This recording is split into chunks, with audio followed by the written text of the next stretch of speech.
दोस्तों, आज जो हम आपको जानकारी देने जा रहे हैं पीएसएल इंडिया लिमिटेड से रिलेटेड है। जानकारी है, जैसे कि आप जानते हैं, पीएसएल इंडिया लिमिटेड की चिटफंड कंपनी को ही बंद कर दिया गया था सेबी विभाग के द्वारा, लेकिन इसकी अन्य औद्योगिक इकाइयां अभी तक बादस्तूर चल रही हैं।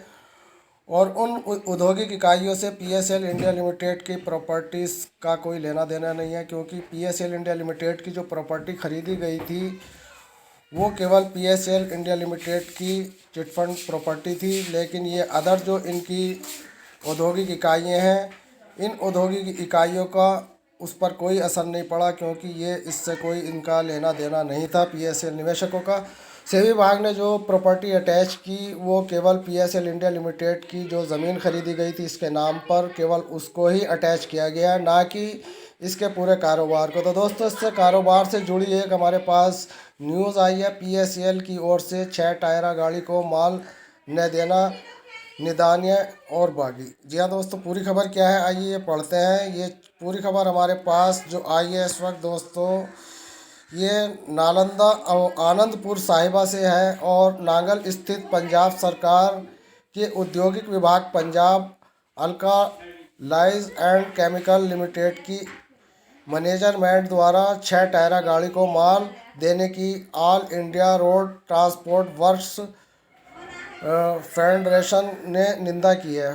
फेडरेशन के केंद्रीय नेता कामरेड चंद्रशेखर, राज्य नेता संतोष सिंह गिल, गुरुदेव सिंह बागी ने कहा है कि पीएसएल के मैनेजर का एक गलत फैसला है कि लोकल 6 टायरा गाड़ी को माल देना और बाहरी गाड़ियों को भरना।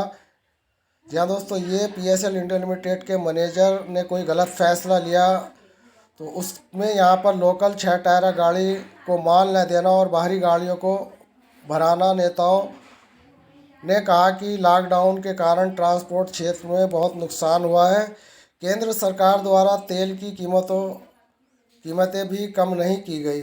या दोस्तों, ये भी एक बड़ी विडंबना इस वक्त हमारे भारतवर्ष में है। जैसे कि आप जानते हैं कि इस वक्त ईरान, इराक और सऊदी जैसे इलाकों में तेल की कीमत पानी से भी कम कर दी गई है, लेकिन हमारे देश में इकनॉमिका को बढ़ाने के लिए तेल की कीमत को बढ़ा दिया गया है। तो दोस्तों, ये आप लोगों को भी जानना ज़रूरी हो जाता है कि किस तरीके से देश को लूटा जा रहा है, देश के नागरिकों को लूटा जा रहा है। और चिटफंड कंपनी के बहाने 15,000 करोड़ निवेशकों को कैसे लूट लिया, ये आप अच्छी तरीके से जानते हैं। तो दोस्तों, यहाँ देश के अंदर जो मामला चल रहा है उससे रिलेटेड जो भी हमारे पास खबर होती है हम आपको ज़रूर देते हैं। लेकिन ये यहाँ पर पीएसएल की आपको खबर सुना रहे थे। यहाँ पर सोसाइटी की 23 सालों से ये काम कर रही है और यहाँ किसी मालिक की मोनोपोली नहीं है, बल्कि मेंबरी की है। सभा के मेंबरों की बिना मंजूरी के बाहरी गाड़ियों का माल देना पंजाब सरकार के नियमों का सरेआम उल्लंघन है। नेताओं ने मांग की है कि पंजाब सरकार सहायक रजिस्ट्रार सोसाइटी के हक में तुरंत आवाज़ उठाए और पीएसएल मैनेजर को मजबूर करें कि सभी मेंबरों को काम दिया जाए।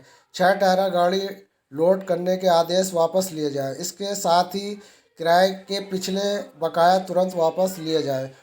उन्होंने ज़िला प्रशासन को भी सोसाइटी इस मामले को हल करने में रोल अदा करने की अपील की है। जी हाँ दोस्तों, यहाँ पर सोसाइटी को भी इसमें रोल अदा करने की अपील की गई है। जो एक यहाँ पर परेशानी चल रही है पल्स इंडिया लिमिटेड की, जो ये कारोबारी इकाइयाँ हैं, इनमें ट्रांसपोर्ट की और न जाने कितनी परेशानियाँ यहाँ पर सामने आ रही हैं, जिसमें इनके मैनेजर जो है उनकी कुछ कमियां दर्शाई गई हैं। तो दोस्तों, ये न्यूज़ हमने आपको इसलिए दी क्योंकि जैसे कि आप जानते हैं अभी पीएसएल इंडिया लिमिटेड का कोई मसला निवेशकों का हल नहीं हो पाया। अलबत्ता ये ज़रूर है 2, 2.5 या 5 या 7 हज़ार से कम निवेशकों के लिए इक्का दुक्का को यहाँ पर रिफंड प्रक्रिया दे दी गई है। तो दोस्तों, हमारा मकसद ये है कि पीएसएल इंडिया लिमिटेड से जो भी रिलेटेड जानकारी होती है आपके सम्मुख रखते हैं। और आपको ये भी पता चल गया होगा कि पीएसएल इंडिया लिमिटेड का कारोबार ख़त्म नहीं हुआ, केवल चिटफंड इकाई पर ही प्रतिबंध लगा है, जो सेबी विभाग की तरफ से लगाया गया। और इसमें 5,85,00,000 आप और हम प्रभावित हैं। इसी को लेकर ये हमारा जो हिस्ट्री न्यूज़ चैनल है, इस पर अक्सर न्यूज़ आपको देते रहते हैं। तो दोस्तों, न्यूज़ अगर पसंद आए तो चैनल को सब्सक्राइब करें, साथ के साथ हमारी बेल आइकन का बटन दबाएं और जिन निवेशकों ने अभी तक हमारे चैनल को सब्सक्राइब नहीं किया है, ये उनके लिए, जिन्होंने कर रखा है उनका थैंक्स फॉर यू। तो दोस्तों मिलते हैं फिर नेक्स्ट वीडियो में। धन्यवाद। जय हिंद, जय भारत।